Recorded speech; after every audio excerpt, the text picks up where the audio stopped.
Impaire Passe stays hurdling. That is not what we thought would happen. No.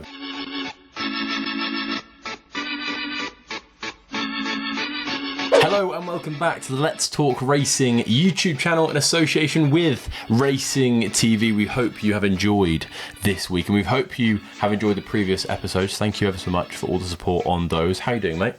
Yeah, not too bad. We've had a bit of a rocky week, personally. Hence the dress down, I think. It's been a tough old week, but we battled through it. Yeah, we've battled through it. Just a couple of things in the personal life that could have gone a little bit better in the last day or two, but these things happen. We just got to ride the wave. And I do have some better news, because we obviously had a nice giveaway to give away last week.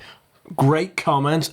So it's fantastic looking at comments, seeing so many people with Booster Bob propaganda. Absolutely fantastic. We have our very own Ollie Murphy, Warren Shea Stables cap, a lovely cap as well, Team Murphy on the side, and it is going to Joe Darmody. So Joe, if you get in touch with either Josh or myself on social media, we will get that out to you in jig time. And also, just for your sins, Joe, you've also got yourself an Ollie Murphy Racing Horses in Training booklet for 2023-2024. We decided to throw that in last minute as well. People didn't even know they'd get something as good as that, but look at it go. Plenty of Ollie's good horses in there. Yeah, very much Everyone. so. In fact, I think Booster Bob is on page 3. There we are. Happy days. So there we go. We do hope you enjoy your prize. Do get in contact and we'll send it out to you. This video is going to be interesting. Lots has happened over the last week in the sport, which is great. Jumps racing, which gives us topics to talk about. Yes. And we're very much looking forward to taking a dive into that. And the main topic is Constitution Hill. Constitution Hill is going to remain hurdling after deliberation between Michael Buckley and Nicky Henderson and a few comments last week talking about the possible route he would go if he stays hurdling, with the international hurdle moving from the December meeting to trials day and adding another 80 grand to a possible prize money was very interesting and appealing to connections. I think many thought that would happen and he would stay hurdling. It's been announced today that has happened. What was your initial reaction to just Constitution Hill staying hurdling? I don't think that came as much of a surprise, really. It felt like in the last couple of weeks. Unfortunately, with a lot of things these days, the exchanges and the prices of things do tend to give it away, and the fact that Unibet, who obviously sponsor Nicky Henderson's yard, went out to a 5-to-1 price for the Arkle, I think as much as 3 or 4 days ago, probably told its tale. They've kind of cited the fact that they didn't necessarily want to go for a season at the Arkle, which is what you prefaced really in one of our previous videos, that would be the route they would go if going chasing. And to be honest, I think we can all hypothesize about what we'd do if Constitution was ours. I think it's all very easy in kind of hindsight, very easy with rose tinted glasses of what we might want to see. But I didn't look at the Aintree hurdle, bear in mind he possibly was a little bit over the top, and go, well, that horse is crying out for 3 mile 2 furlongs around Cheltenham. And to be honest, I don't know what it is. I'd be interested in your thoughts on this, but the champion hurdle as a race, I don't know whether it's because we've had a few poor editions, seems to have been a little bit muddied. There's people out there on social media saying he won't be a great for winning a few champion hurdles. Like, does that mean Istabrack was not a great? Does that mean Hurricane Fly was not a great? Annie Power not a great? I'd have them all in that book. Look, I can understand from the racing romantic why you would want him to go chasing and possibly create history and go for the Gold Cup. I'd have done the exact same thing that Nicky Henderson and Michael Buckley have decided to do. I'd have stayed hurdling. You can win £612,000 in prize money if he was to go to the Fighting Fifth, the Christmas hurdle, the International now on Trials Day, the Champion hurdle, and then the Aintree hurdle. I think that's what he'll do. Yep. And 612 grand in prize money. Not that Michael Buckley necessarily needs 612 grand. I'm sure it's a nice bonus. But he goes that path. He probably dominates that division for the next 3 or 4 years. Possibly has a chance to become the greatest hurdler we've ever seen. And he's still 6 as well. If things don't go to plan for whatever reason, or they're feeling slightly more adventurous this time next year, and Michael Buckley feels like he's really stamped his marker down amongst the all-time great hurdlers, then why not go chasing then? I think it's unlikely. I think he probably will stay hurdling forever now. But The champion hurdle's the champion hurdle. I think it's a wonderful race, if not my favourite race of the week. I absolutely love it.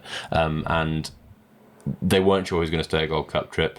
I think that's fine. Nicky Henderson was never, ever going to campaign him as a staying novice chaser. He was never going to turn up in a Brown Advisory. I'd have been amazed, even if he was a Gold Cup horse down the line, if he turned up in a Turner's.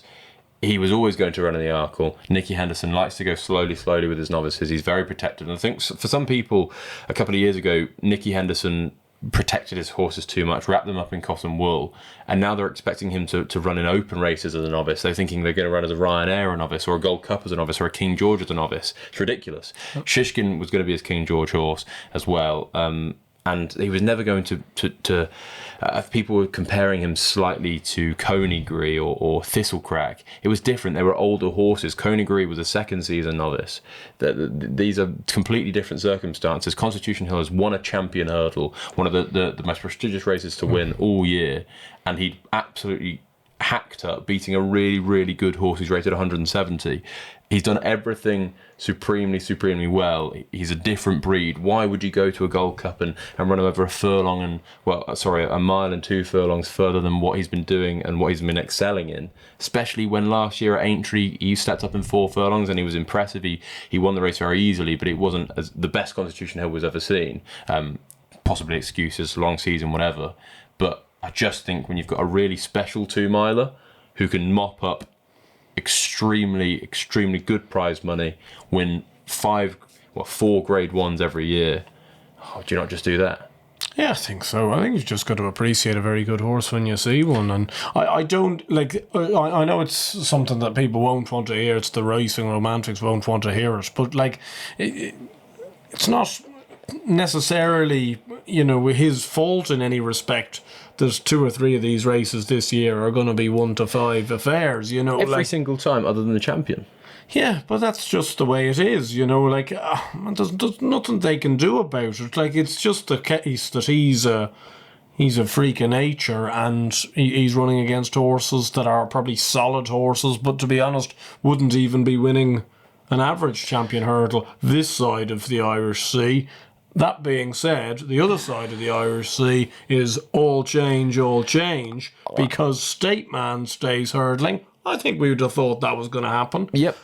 Impaire Passe stays hurdling. That is not what we thought would happen. No, to be honest, I think before today I'd have made him maybe 1 to 4 to go chasing. After the Constitution Hill news, I'd have made him 1 to 10 to go chasing. He stays hurdling. Yeah. Willie Mullins has pulled the trigger on both of them, so they stay hurdling. They're going to go to the champion hurdle. A fascinating champion hurdle picture, because we feel, hopefully, that we're going to have a few mouth-watering clashes over in Ireland this year, and then hopefully come March we're going to find out which one's the best of the Irish. I think for the champion hurdle's sake, the better one would be Impaire Passe, because we know State Man can't really beat Constitution Hill. He gave it a good go in the champion last year and was beaten convincingly. If Impaire Passe was to go out and beat State Man impressively at any point in the season, people would start thinking, is there a chance? Is there a chance? I think it's extremely unlikely, but he would be the more exciting one. How do you think they've come to this decision? Well, that's a very good question. I'm not quite sure how or why. Perhaps Connections just fancy a spy at this race. He's shown plenty of speed. He won the Ballymore very impressively. I was taken by the fact that I thought the Ballymore was probably the best of the 3 novice hurdles, certainly to the eye, and just right at the time I just felt it was the deepest race and the race that could work out well and could work out the best of the 3. Hard to know how that kind of statement will end up lasting in the test of time, but that being said, Gaelic Warrior has done the form, plenty of favourites. Champ Kiley was a grade 1 winner, Goodland grade 1 winner, Hermes Allen grade 1 winner. Like, it was a race stacked to the bone seemingly with pretty good novice hurdlers. I think it's a really exciting thing. Hopefully it will slightly dab down the people that are a little bit angry about non-competitive 2-mile races. At the same stage, I do see a world that we're sitting here this time next season. Impaire Passe could well have turned out to be a very good 2-mile hurdler, goes to the champion hurdle, Constitution Hill beats him relatively easily, perhaps still on the bridle, and we'll be here again And the people would be coming out of the woolworks again saying, oh, Constitution, he's not going to be a great unless this, that and t'other. I don't know what more the horse can do. He's beaten State Man, who's been an excellent horse, possibly one of the best 2-mile hurdlers in the last 10, 15 years in Ireland. And if he goes and kicks a really good novice out of the water as well, what more do you need him to do? I was fascinated with Impaire Passe. I really was. It didn't make much sense to me, actually. I thought with Constitution Hill seemingly going down the hurdles route, maybe that decision with Willie Mullins and Simon Muir and Isaac Swade was made prior to Nicky Henderson's announcement today. We're recording this on Tuesday. It didn't make sense, because I think an interesting point, we did an Instagram live stream earlier, and do go over and follow for more of those. But a good question was raised from Justin, and he said, who gains more out of Constitution Hill staying hurdling? And I thought that the immediate two that you go to, or the immediate three, is Passe Vega, Impaire Passe, and Marine Nationale, because it means they kind of get a free run at the novice chases. I thought that Marine Nationale would ideally go to the Arkle. Well, he's going to run in the Arkle. Passe Vega and Impaire Passe could flip-flop. Maybe one of them could go up and trip, one of them could go and face Marine Nationale in the Arkle, and they would all benefit. Now, it seems like there is a world, and I do think it might take away slightly from the novice chase division, because Marine Nationale is going to stay at 2. Passe Vega has the option of 2 or 2.5. I would imagine if he gets beat by Marine Nationale at any point in the season before, he'll go up and trip. And Impaire Passe is staying hurdling. So it didn't make any sense. I thought the obvious one for Willie Mullins was to send Passe Vega to the Arkle, Impaire Passe to the 2.5 mile race, and he's got plenty of staying novices. Maybe the nice guy goes chasing, or Gaelic Warrior, or up and trip Champ Kiley. I didn't see it at all. No. And I was trying to think, well, why would they think that? How did they get to that decision? There must have been a conversation between Willie Mullins, Paul Townend, Simon Muir and Isaac Swade, and they must have decided what they wanted to do. And I think it would have been very silly of them to not compare and ask Paul which one he would ride in the season. Maybe not which one he'd ride, but does he believe that Impaire Passe could beat State Man? Because if he doesn't think he can beat State Man, and State Man's been beaten by Constitution Hill, what is the point in going down that route? So I think there must have been a conversation had. Paul Townend must have indicated that there's a chance he would beat State Man, if not a high chance, and therefore it might be worth rolling the dice. I didn't see it coming at all. I was really taken back. No, well, I think it's just not really the done thing anymore. Horses that win novice hurdles at the Cheltenham Festival just seem to go over fences. It's just one of those things. Like, I can't remember a Ballymore winner probably since Faugheen, who's gone back and then ran in a champion hurdle the next year. Perhaps I am missing something there, but it's certainly not what has become the done thing, the going thing. An awful lot of Ballymore winners just go on and run in the Turners the next year, and I think that's what I thought was going to happen. It was just going to be as easy as that. It was going to be the way like York Hill did it, sort of thing. And the fact that they're kind of going against the grain, especially knowing who's in that division, I think it takes a lot of guts. Shows owners that are willing to roll the dice, and I think I have an awful lot of time for Muir and Swade, because the way they do campaign their horses does tend to be relatively aggressive. They want to run in the good races at the big meetings, and more luck to them. Mullins also isn't silly. He will have a certain list outlined for 2 mile novice chases, 2.5 or 3 miles. It might not be physical form, but in his head. Yep. I can kind of work out the 2 mile and the 3 mile. I can't work out the 2.5 mile one now. Unless Fassal goes up and trip and he's got another 2 miler. Well, it doesn't look like he had one really, ready to run, considering the Supreme was relatively average for him after Fassal. I think it's more so, those horses that came second and third in the Ballymore will take the mantle. It would certainly sway. If I had backed a horse like Gaelic Warrior for a Stayers hurdle, I'd be getting relatively cold feet on the whole matter, because I don't see really why. Well, unless Willie Mullins is just going through an open hurdle kind of deluge he's feeling. But I would have thought that may have swayed Gaelic Warrior more towards going over fences. And I know he won over 3 miles at Punchestown. Don't think that's a complete necessity though. I think he could still very easily win a Grade 1 over 2.5. And Champ Kiley, I know he does slightly shift out to his right, but he ran a big race in the Ballymore, Grade 1 winner in his own right. So I think he must look at that and go, I think, certainly based even off last year's Ballymore, I've actually still got the ability to win a Turners with something that isn't Impaire Passe. I wonder who that is. I very much wonder who that is. Is it the nice guy? I think you're having to trust a lot if it's him. Obviously, he looks like an unbelievably slow enough beast, though, is he not? But as in, I'm not saying that he's going to run the 2.5 mile race, but is he going to go to the 3 mile race? Is Champ Kiley going to jump down to 2.5? Is Gaelic Warrior going to go 2.5? How's that all going to work?